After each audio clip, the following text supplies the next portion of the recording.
Right. No, beautifully said. By the way, and we have nothing against BMWs. They're beautiful cars, but sometimes they blow up.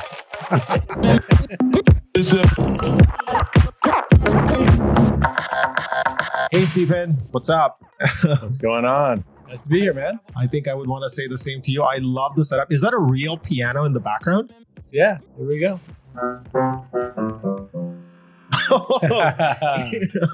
Is that actually a prop or is that something that you actually play?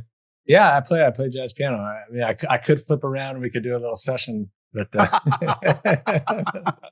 A man of many talents. that's too much pressure, though. That's a lot of pressure. So for the audience listening, and by the way, my primary audience for this show is typically professionals who are either independent or working in professional services firms like consulting and all that stuff. By the way, is your correct pronunciation Stephen or Stefan? Steven, yeah, thanks for asking. Okay, cool. Just wanted to make sure. So I discovered Stephen on TikTok. And at the time when I first discovered your TikTok profile where you were making really cool content, I think you were at like 3,000 followers or something. And today, just before this podcast, I checked, you're almost at 36,000 followers on TikTok. Yeah, isn't that crazy? Old guy with the following on TikTok. Can you believe it? So for the audience listening, they're probably wondering why we're talking about TikTok. So please go ahead and, take a few minutes to just sort of introduce yourself, what you do. Yeah, so I'm Stephen Pope. I run SGP Labs, and we help people create persuasive video, and we help them scale that content onto multiple platforms efficiently with a cost-effective team, and ultimately to generate revenue. So it's pretty straightforward. Make good video and make it all over the place. In that order, you got to do it in that order. You got to make it good first before you do it everywhere. Otherwise, you have garbage in, you have garbage out all over the place. So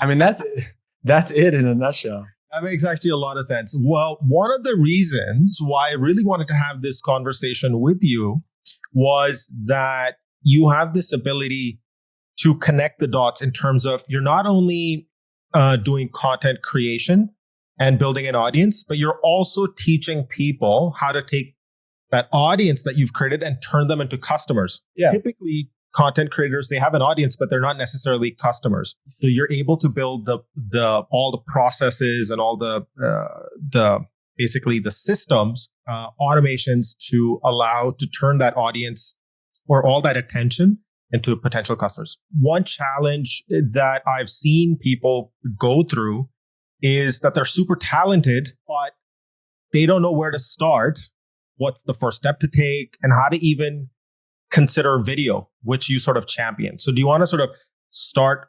So the framework that I use is number one has to start with a belief that it's going to work. Because I think that's where a lot of people get stuck, is that they're like, I don't know if this is going to work. I mean, they see everybody else doing it. Like, it's not working. You can be guaranteed it's not working for everybody, but there's reasons for that. But number one, you got to believe it's going to work. You're seeing some people that you know are successful. So you just have to envision that you could do it too. That's what I did. I sold my previous company. I saw Gary Vee doing stuff. I was like, he seems like he knows what he's doing. I trust him. Like, he doesn't seem like he's like pulling my leg. And so I was just like, you know what? I don't know how to do this, but I believe I can. And so, and if I could go back and tell myself what I know now, I would just do it faster. I would just believe it even more. But it's hard for people to do that. So belief and then commitment, right? Those are the two things that have to happen for you to take the next step. And then the next step is really just trying to identify like what is actually, assuming you believe it's going to work, assuming you're committed, no matter what, then what is it that's actually blocking you? Are you afraid of camera? Do you not know what to say? Do you not know how to articulate yourself? So you have to just be able to be aware of what's blocking you. And then you got to go get the training on that particular thing. Because there's 1.5 million people that will help you do one of those things. If you can just sit down and just like meditate for a second and be like, okay, why am I not doing this? And for me, I was like terrified of doing video. Like when I was a tech guy, I built a software company. I didn't like to do public speaking. I didn't like to be on video. I like to just be in my room, just like inventing stuff, right? And so when I decided I was going to do video, I was like terrified for probably a couple of weeks. I couldn't sleep, but I had the belief and the commitment, so that I just did it, and I got the training on how to do it. And then fast forward, it's just like driving my business, and I'm helping other people do the same thing. That's incredible. In fact, I've been following your journey for quite some time, and you have talked about, your initial fears and apprehensions on getting in front of the camera. So are there any specific rituals that you follow to overcome some of that anxiety and fear? Or, because you also help and coach other professionals, tips and tactics and tricks that would be, to prepare yourself to get in front of the camera? Yeah, number one is the belief in the commitment, because the commitment's going to make you do something when you don't want to. But then it's so if it's fear, then practice is going to be one thing. But like what I find is that it usually relates to something of more like insecurity. Like they're not really sure what to say, and so how can we go through and develop a video where you feel like, man, this is a really good video? Because you want somebody to walk away from your video being like, wow, I'm glad I just saw that video, right? So if you feel that that's going to happen, and you feel like you're making an impact in someone's life, you tend to stop thinking about yourself and your fears, and you start to think about how is that going to help that person. And that's probably one of the best ways. Because I think it's like imposter syndrome. It's like you don't believe you have self-worth. And so creating value is the way to kind of bridge that. What's really cool about what you're doing on TikTok is that you've been sharing this journey from day one, that, these are the emotions I'm going through. This is what I'm feeling. And that just makes the whole experience super authentic. So even for the audience listening, you could even say that, hey, I am trying to make this work. I am feeling anxious, and I'm trying to find my voice. Not in those exact words, but you could. Yeah, you could. Right. Of course, I don't want to fill people's mouths with certain words, and I don't want to project, but I have seen you do it in a really authentic, honest, and transparent sort of way. And that's one of the reasons I really liked your channel and content. So, well, that brings up one important point, right? Because sometimes people are afraid. So sometimes what I notice is there's kind of two ways to make content. There's like, you can go back into the past and you can articulate things you did. You can say, hey, here's how I set up this microphone. Here's how I scaled to multiple platforms, right? So you can talk about what you did, or you can talk about what you plan to do. And I think a lot of people have a hard time talking about what they plan to do because they haven't done it yet. And so they feel like they're an imposter. But then if you think about like all the best innovators in the world, they all said they were going to do something, things that they hadn't done. And they said, when I do this, it's going to like save the world. It's going to like, I'm going to reinvent computers like Steve Jobs did, right? Like they had these huge claims that were not proven yet. And that's okay. Like that's what makes you an innovator. So I think what people get hung up is like, if I say something that's not true, then I'm fronting or I'm faking it till I make it. When in reality, all you have to do is just say you haven't done it yet, and this is what you're going to do. And then instead of being a faker, you're an innovator. And if you're wrong, you're just someone that was cool to make a mistake. And that's pretty badass, actually. Like you're cool because you're willing to go out there into the world and say something and be wrong and just keep moving, and just because I've been wrong, but like I've been right. And so people only remember the stuff that you were right. That is actually such a good point. The fear that people have of failing in publicly. So what would you say to that, and how to sort of overcome that fear or anxiety? I mean, this is going to sound very motherly, but like, like failure is part of life, right? So like at any given moment, you are not what you could be doing. So like you might have a product. It's going to be a better product in 6 months. And so like there's a weird dichotomy there, right? Like you're selling something that's not as good as it could be. So people aren't going to get as good as results as they could be if they bought it 6 months from now or 9 months from now. And so of course you're going to fail, right? And so, but for whatever reason, like I had a BMW and it had this catastrophic failure and like the engine blew up, but like they made it right. They fixed it. And so like BMW is still moving forward, even though my engine blew up. And so they're not worried that like one engine blows up, right? So it's like you have to understand, you know what I mean? Like engine blew up. Which BMW is this? Yeah, don't buy that one, right? By the way, I recently sold my BMW. Yeah, maybe that was a good move. But you understand my point, though, right? Like BMW isn't going to give up because Stephen Pope's BMW blew up. They did make it good. They paid for it. It was under warranty. But you see what I'm saying? It's like products fail, and you're going to fail. And so the trick is just like, why not just figure out all those failures as quickly as possible, right? Like if you're just going to wait around for these things not to happen, they're going to happen anyway. They're just going to happen at a slower rate, and therefore you're just going to grow slower. And so, I was just actually talking to my wife about this earlier. It's like, how can you just keep moving forward with all this kind of like collateral damage that's going on outside of your as you barrel down the road, right? Like, just how can you just put the blinders on? And not to say you're not going to do what's right when those things happen. Like if you make a mistake and you offend somebody or your product doesn't do what it should, you make those things right, but you can't wait around for perfection. Right. No, beautifully said. By the way, and we have nothing against BMWs. They're beautiful cars, but sometimes they blow up. Just in case BMW ever wants to hire me to work with them or Steven. Just in case. Oh, man. Okay, so a couple of points that you sort of outlined is for people who are professionals who are potentially considering getting in front of using video as a way to communicate and build an audience and eventually turn those into customers. I think the first thing, and if you're just starting out, is to just have that belief that it's going to work. Right. And because that mindset is very critical. And then the other overarching piece that we just touched on is how to sort of look at fear in the face and be okay with failing. Because like you said, that, big companies also fail quite publicly sometimes also, and also with their potential individual customers as well. Right. But they know how to move forward from there. Sure. Yeah. Right. Okay. So now we have someone, I'm just imagining that there's this professional who potentially works in a consulting environment, and they're like a subject matter expert.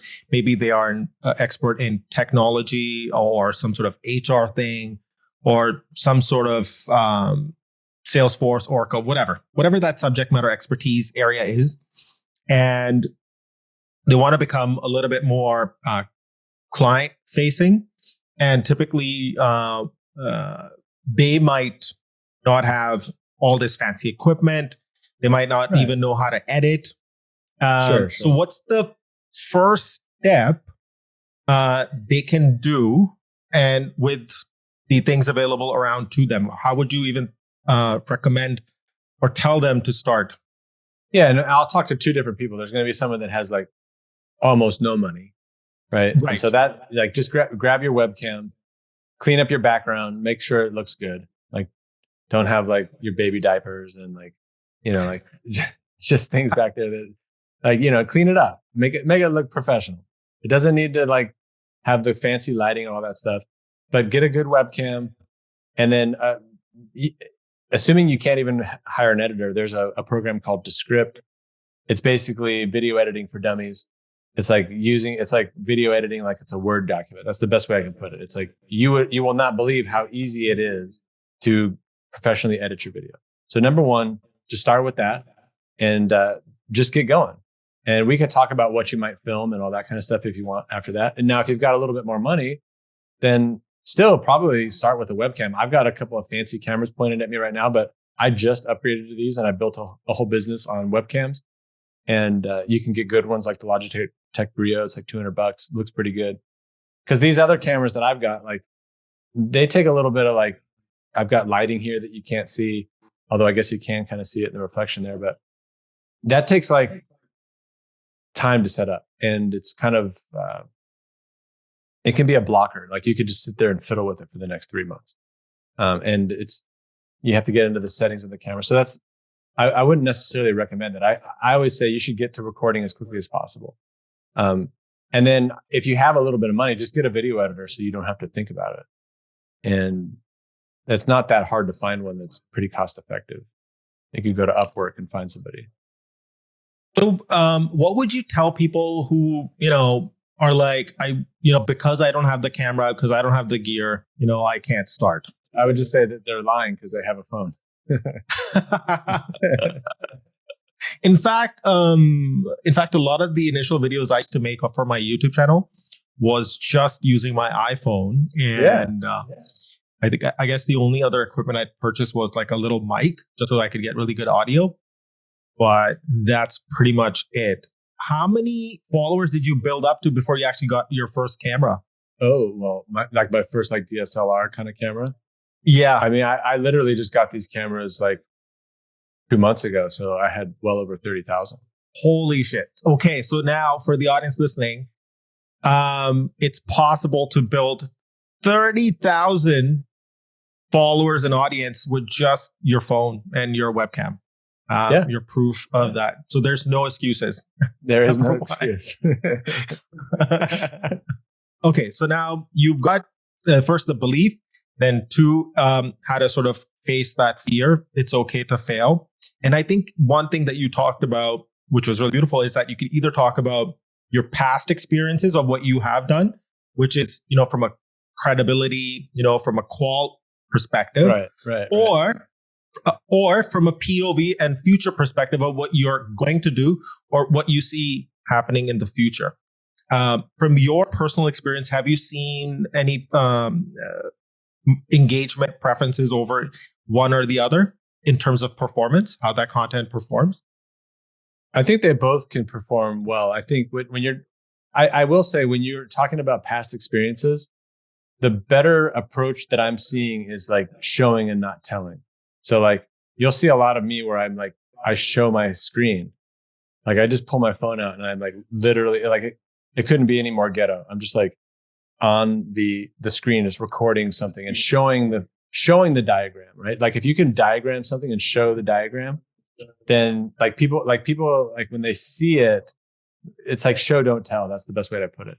So like if you can kind of somehow demonstrate it versus just sitting in front of the camera and saying, yeah, I built this. And I think it just has a harder time to connect.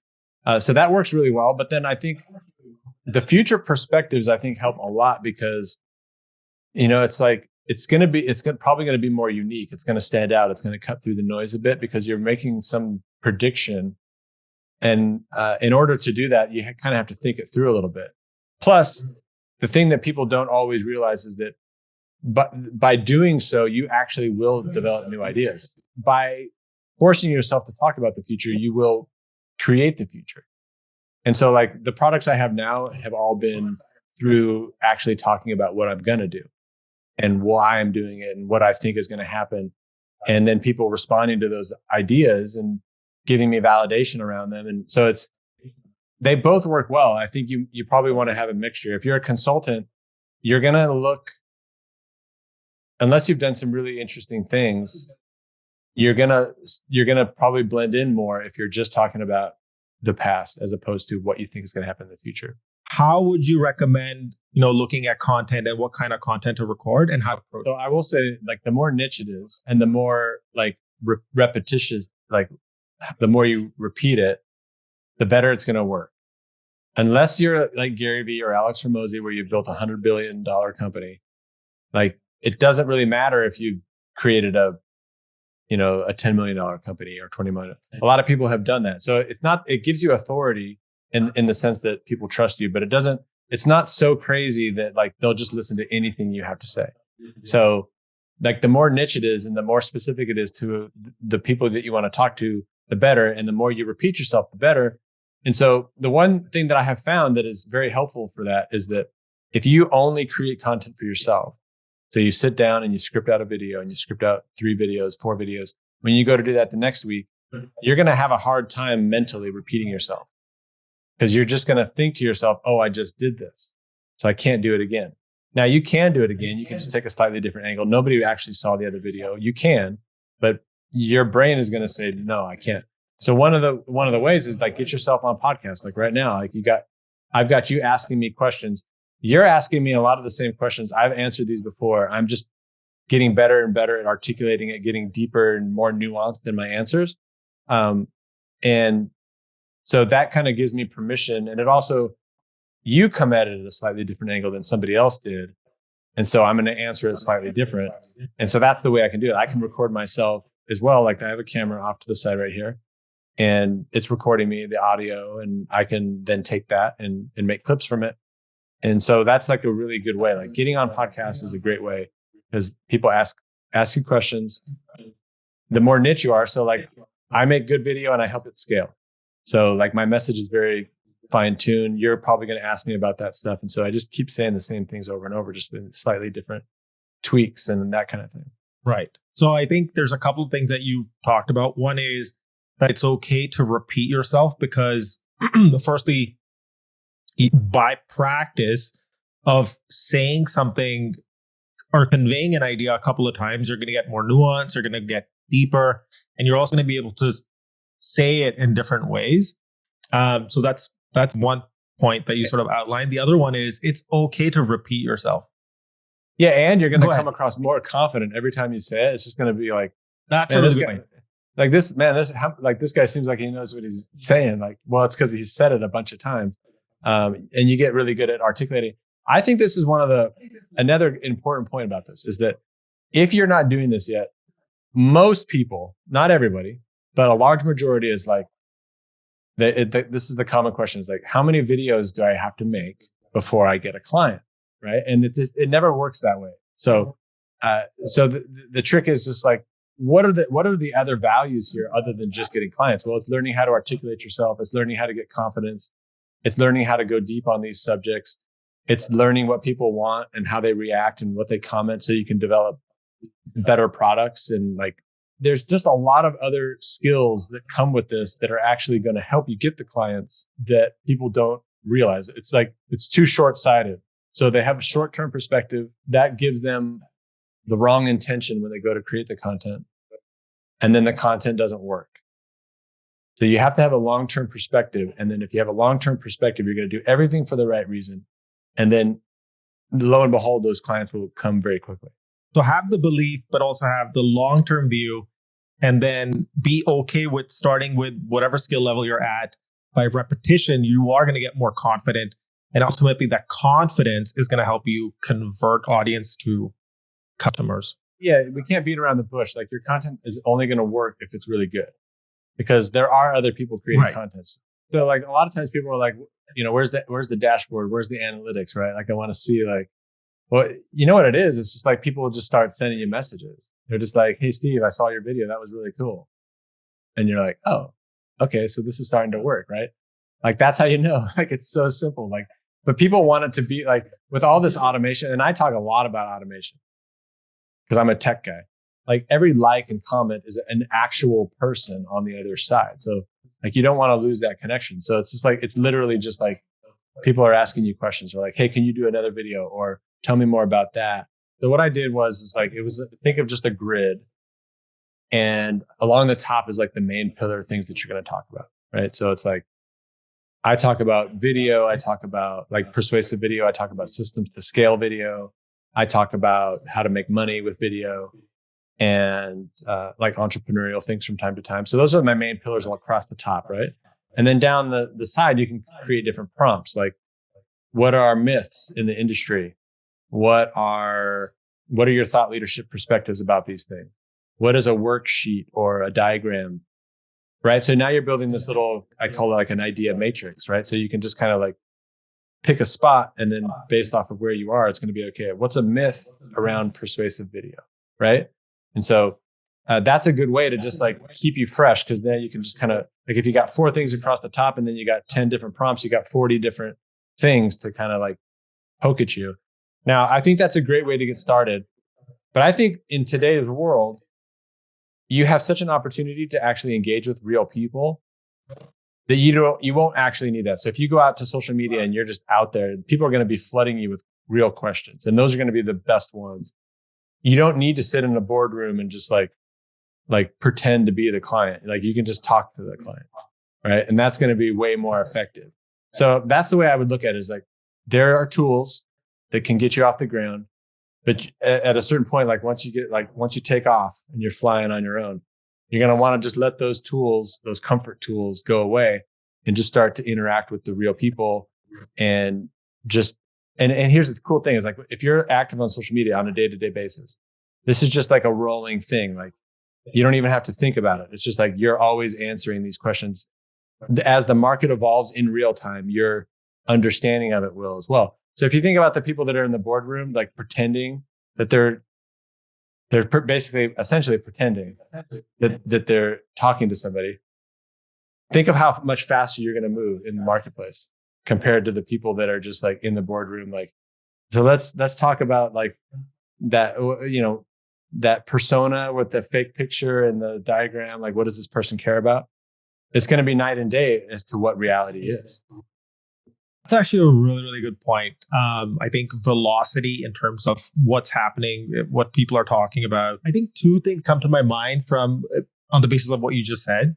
I think solopreneurs, professionals who are sort of maybe freelancers or have like a small business, I think this would definitely apply 100% to them.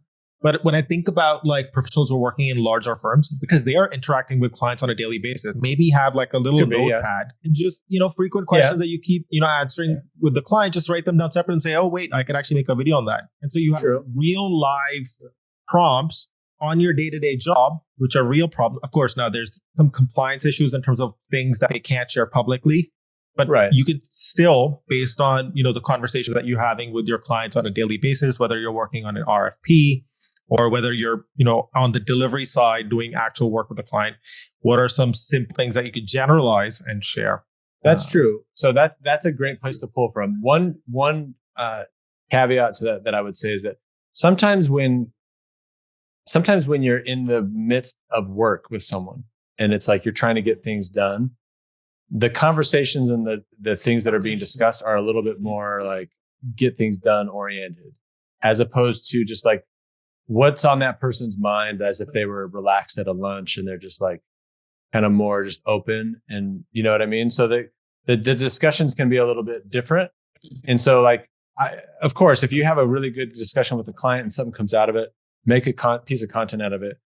But when people are just like more, the defenses are down, it's just, they're thinking out loud. The questions and the discussions can be a little bit different. Really good point, because what somebody's feeling, thinking, doing, and saying could be all different things. Yeah. And actually, that's a really good nuanced point that you're making. That's definitely something to be aware of. Okay, so what I wanted to do was sort of switch gears just a little bit here, because I want to cover a few other topics as well. And you talked about sort of the content matrix. Is that something that's available on your site for download, or is that a link you could share that I could put that in the show notes just as a starting point? Yeah, you have to remind me, but if you do, I'll get it to you and your listeners. Done. Consider that the scaffolding and put in your own topics and themes. Sure. So that will help you sort of get started. And then I think you made a really good point in terms of, thinking about what people are saying in the moment versus what, they might be thinking about when they're relaxed in the evening about the problem at hand. Now, the person's like, well, okay, got it. So I have a sense of what kind of content I want to make. I believe in the thing. Now, which platform do I start on? And how do I even consider these platforms? Because you have a lot of experience there. I have a framework for thinking about that. I call this the opportunity matrix, right? So you have all these different opportunities, the platforms, and you're probably going to, if you're not on one, if you have never done anything, you probably want to pick one, because it's going to be overwhelming to try to do multiple. Like sometimes people try to go to multiple platforms before they've even made one work, and there's plenty of clients on one. So that's number one. So simplify your life, get really good at one. But then there's all these different characteristics for each of these for each of these platforms, right? So TikTok, you have the virality, right? You can make a video, you can have almost no followers, and you can get 1 million views or more. So that's just a great opportunity right now. So right now, I think there's like kind of like an obvious choice. People are going to have disbelief that TikTok will work for them, but it's really, it's a limiting belief. Your clients are there. Like I get lots of clients that are well over, from 35 plus, most of my clients, and they just flood in, right? So, so that's just the way I look at it. So like, and then LinkedIn. So LinkedIn's a great place too. You can get organic reach. You can get a lot of views with, so you can be connected to 500 people, but you could get 10,000 views on your post. That's what we call an organic reach, right? You can reach more people than you have connections.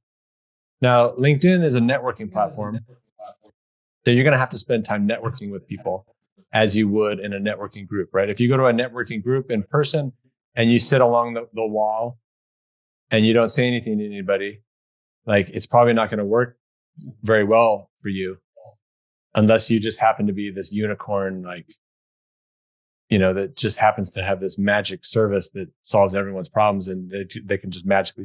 So you're going to have to go interact with people. Otherwise, the platform just won't work for you. You could post content all day long and just nobody will know because that's just the way the platform works. So you have to, like, if you're going to pick LinkedIn, it could be very effective, but you're going to have to go put 30 minutes a day, reaching new people, commenting, not DMing them and saying, hey, can you get on a call? But like finding people you care about, finding people you disagree with and having those discussions. And then you will grow probably pretty quickly. And then there's like other platforms like YouTube. Like those are great platforms, but you're going to have to be in there for the long haul. Like you're not going to create a video and have people see it. Like I've been on there almost a year and I'm just about to hit my 1,000 subscribers. So you're going to have a real long-term mindset there. And then there's a bunch of other platforms too. And so that's the way I look at it. Like, do you have experience there? Do you have what it takes to be there? Do you want to network or not? If you don't want to network, then, like going to LinkedIn every day and looking at that gray, boring screen and spending 30 minutes to an hour is not everyone's going to be able to do it. And so if you know that's you and you're just not going to do it, then it's just not going to work for you. So you might as well go to TikTok, right? Or you might as well go somewhere else where you're going to, like, for me, like making videos and doing that is kind of more fun. So like it's easier for me to perform well on TikTok. I think you sort of touched on this topic that it's not only about you just posting content into the digital void, but it's also about you taking out that time to go engage with other people that you might agree with, might not agree with, people that you look up to. Is there some simple tips and tricks that sort of you apply on a day-to-day basis in terms of, engaging with people, let's say on LinkedIn, for example? Yeah, I think you just have to be curious. You just start looking for like-minded people that you want to sell to, right? Or competitors, or like influencers in your space. So there's kind of like the three places you're going to search, like customers, competitors, and influencers. And you're just going to start interacting with those people at the same time that you're posting content and giving your insight. And when you make a comment, it is content. So people are going to see your comment as if it's content. They'll see your tagline. They'll see what you're about. They'll start to see you. They'll be like, oh, Stephen Pope's all over the place here. But they're seeing it in the comment. And then eventually they're going to go look at your profile and then they'll migrate over to your content and they may or may not comment, so like that's kind of how it works. And like all those comments, they're reverberating through the LinkedIn system and people are seeing that in their feeds. And that's how it works. And so what a lot of people end up doing is they sign up for one of those automated DM services that messages 1,000 people every month. And ultimately what they do is they burn 1,000 relationships very quickly. Because we all get those incoming messages, right? It's like, hey, just connected with you, and I'm pretty sure that you want my service, right? It's like, no, actually, I don't. So you those people burn 1,000 relationships in a month, and then, or you could just kind of nurture like 100 relationships over a couple months that kind of really blossoms into like a really strong network. So if you have a little bit of patience and you don't go in there thinking that you're going to go to client tomorrow, you could have a very scalable network within a couple of months. Okay, so we've covered almost like a full spectrum of from, somebody who's at ground zero today is what are sort of the ingredients and elements required to get to from just having the belief all the way to, not only just posting the content and picking at least just one platform to begin with if you feel like it's too much to handle, and being okay with, doing videos using your webcam or the phone that you have. And your proof that you've done 30,000 just with your phone. Not 30,000. I think I like 3,000. It's also like cutting up podcasts and stuff like that. So it's like, my system is set up to create a bunch of clips. So like after this video, I could make 20 different clips from this video, right? So like, that's how you reach numbers like that. I didn't sit down and create 3,000 selfie videos. That would mean that, maybe, I don't know, maybe I've come close to that. But a lot of it comes from like the repurposing. I love the videos, by the way, the ones where you're wearing glasses. It's just so badass. It's funny. I get such a mixture of those. Like some people are like, man, take those glasses off. And then other people are like, oh, I love the glasses. Like, so yeah, it's funny. Yeah. In fact, this might be a good opportunity to talk a little bit about that. You take something that's super boring, like automations and all that back end operation stuff, and you're making it cool in terms of how you're presenting it. Even with just it's actually not the content that's cool. It's actually your personality that makes that content like interesting and fun to watch. And like you said, that takes time to develop. Right. It doesn't happen necessarily from day one. So what are the kind of things that you typically help people with? What do they come to you? What kind of requests do they come to you with? Just so that, when people are listening to this, they're like, oh, okay, so if we need to outsource this or get somebody's help to come and teach us, then what to expect?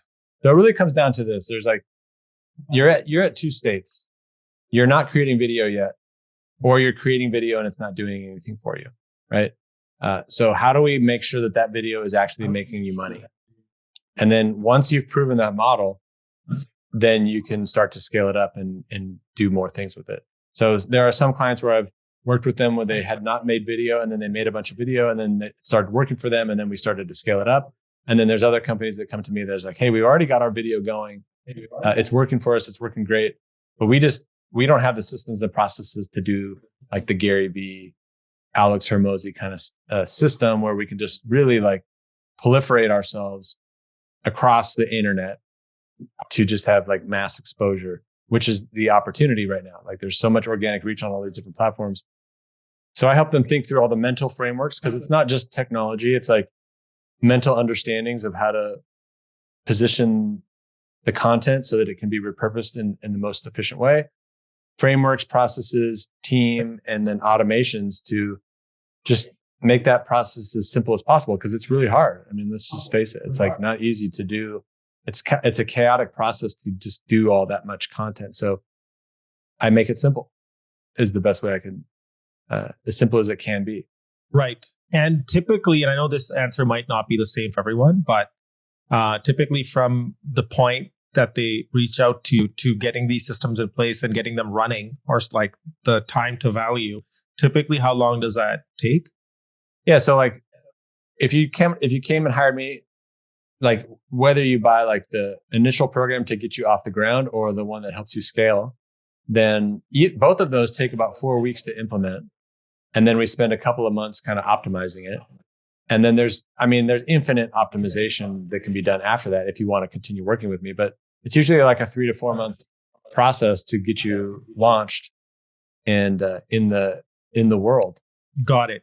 So one is sort of I would call this like the consulting service that you offer. Are there also like coaching and any other programs and other services that you offer? So yeah, so most of my programs are coaching and consulting, and I'm coaching you on content. When you're dealing with content, there's a variety of things that we'll end up touching on, like making the TikTok perform well, video equipment, systems, automations, right? So there's coaching, consulting, and then I do some done for you consulting or done for you video editing for some clients. I'm actually a big believer that if you're going to do this, you might as well kind of like learn how to hire your own people and get a video editor, because you're going to do it it's going to be more intimate if you get familiar with a video editor and like develop your own style, and it's going to be more cost effective. But every once in a while, a client's just like, I just don't want to do it.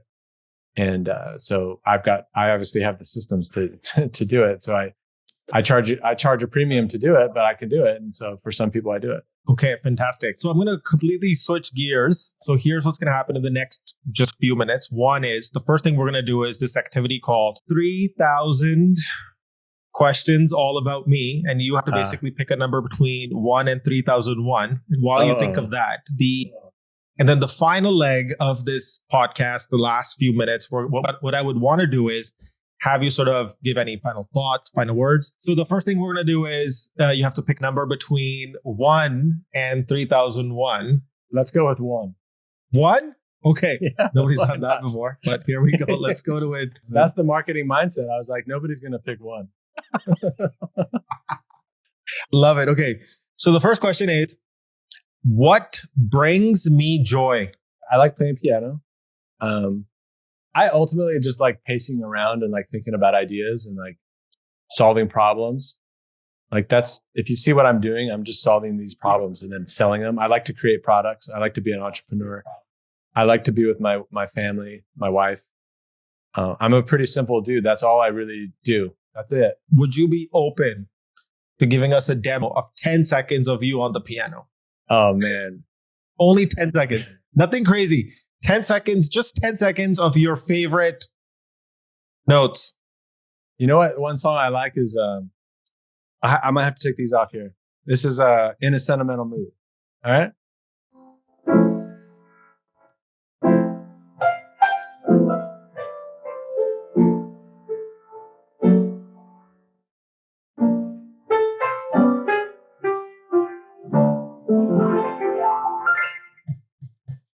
There we go. Did it come through? Yeah, that was amazing. Thank you so much for giving us a demo. Okay, so any final words, and then where can people connect with you? I think it's important that people understand how the world's changing. It's becoming a media-driven marketplace. It's becoming people are finding people on social media and buying from people on social media. A lot of the times when you go to search for something on Google, you're probably just typing in a brand name that you already want to buy from. And so people are learning about these people and these brands online. And so like you want to be a part of this. You want to think of yourself as a media company that happens to provide, products and services. And so if that's something that you want to be a part of, then feel free to reach out to me. You can go to my website, sgplabs.com, and you can book a call with me, or you can just type Stephen G. Pope with the PH in Google, and it's going to give you a bunch of stuff, and you can go wherever you feel like, wherever you like to go. You can go to LinkedIn, you can go to TikTok, you can go to YouTube and find me there, see what I'm all about, and then learn more about me that way. And then if you feel like there's some synergies, reach out to me. Well, thank you so much. This was awesome, man. I appreciate it. This was a lot of fun. I really enjoyed this conversation, and I've definitely learned a few things for sure.